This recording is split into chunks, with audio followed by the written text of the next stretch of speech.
रवा ढोकळा करण्यासाठी लागणारं साहित्य: 1 कप जाड रवा, पाव कप बेसन, अर्धा चमचा हळद, 1 कप ताक, 1 चमचा फ्रूट सॉल्ट किंवा खाण्याचा सोडा, 1 मोठा चमचा तेल, अर्धा चमचा मोहरी, चिमूटभर हिंग, 3 ते 4 हिरव्या मिरच्या, बारीक चिरलेली कोथिंबीर, चवीनुसार मीठ आणि अर्धा कप पाणी.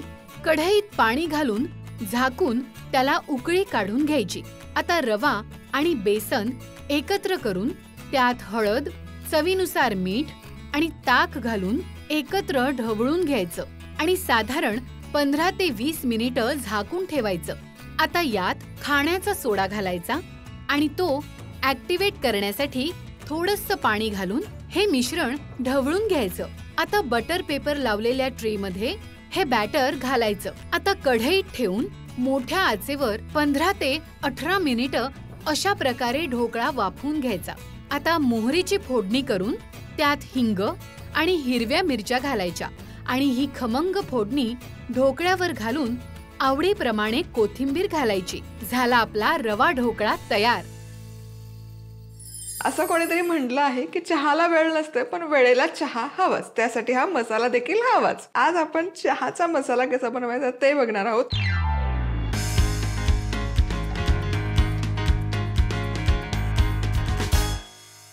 नमस्कार, मी मधुरा.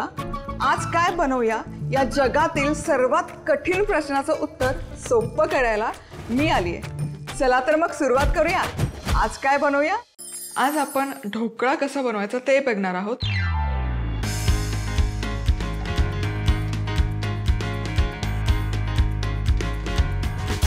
बऱ्याचदा काय होतं ना, खमण बनवायचं म्हटलं की तो परफेक्ट बनत नाही. तर आज आपण आहे ना खमणचं आणि रव्याचं कॉम्बिनेशन करून रवा ढोकळा कसा बनवायचा ते बघणार आहोत. अगदी कमीत कमी साहित्य, कमीत कमी जिन्नस, पण अतिशय रुचकर आणि नो फेल ही रेसिपी आहे. गॅरंटेड तुमचा ढोकळा अचूक आणि परफेक्ट बनणार.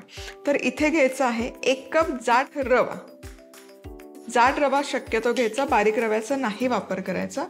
यामध्ये आपण घालतोय 1 कप बेसन, चणा डाळीचं पीठ. हे एकत्र कालवून घेऊयात. फक्त रव्याचा ढोकळा केला तर तो हलकासा चामट व्हायची शक्यता असतो, त्यामुळे यामध्ये थोडं बेसन घालायचं म्हणजे ढोकळा परफेक्ट होतो. हळद घालून घ्यायची, चवीपुरतं मीठ आणि आता इथे मी 1 कप ताक घालते. 1 कप ताकच्या ऐवजी तुम्ही इथे अर्धा कप दही वापरलं तरी चालेल किंवा आंबटपणासाठी लिंबाचा रस घातला आणि नुसत्या पाण्यामध्ये हे बॅटर तुम्ही जरी बनवलं तरी चालेल. आता याच्यात अर्धा कप पाणी घालायचं. 1 कप ताक, अर्धा कप पाणी. व्यवस्थित ढवळून घ्यायचं. रवा आहे, पाणी बऱ्यापैकी ॲब्झॉर्ब करणार, त्यामुळे आता हे बॅटर आपण मुरण्यासाठी 15 मिनिटं बाजूला ठेवूया. ढोकळ्यासाठीचं बॅटर हे पीठ मी बरोबर साधारण 15 ते 20 मिनिटं मुरवून घेतलेलं आहे.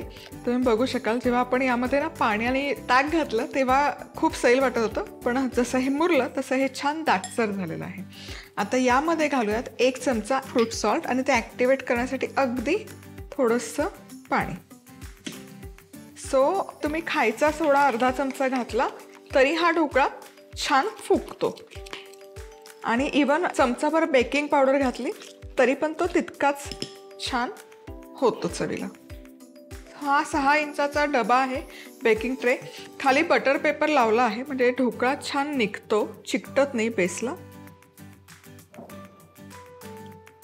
सो या प्रमाणासाठी 6 इंचाचा ट्रे परफेक्ट होतो.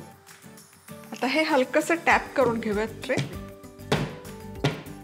चला तर मग आता इथे कढईमध्ये पाणी गरम केलेलं आहे मी. चांगलं असं पाण्याला ना छान उकळी आली पाहिजे आणि खायचा सोडा घातलं की अजिबात जास्त वेळ नाही घालवायचा. पाणी आधी गरम करूनच ठेवायचं.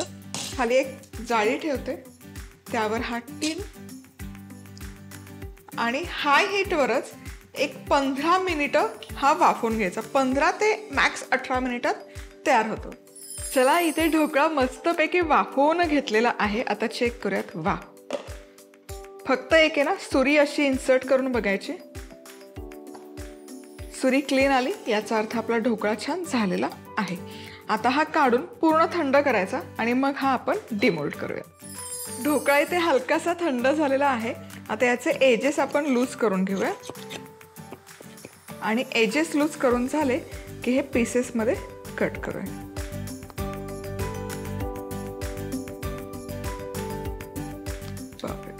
आता हा ढोकळा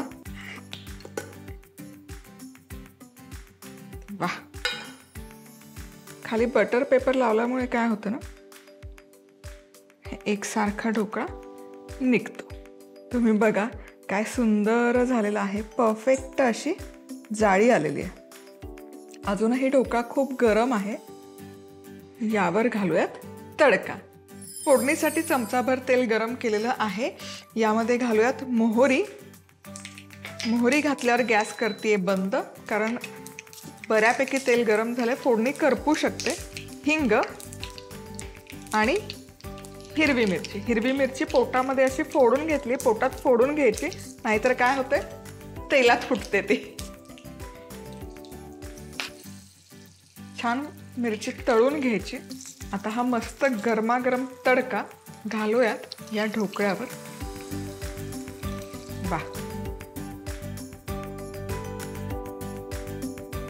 आणि यावरच घालूयात बारीक चिरलेली कोथिंबीर.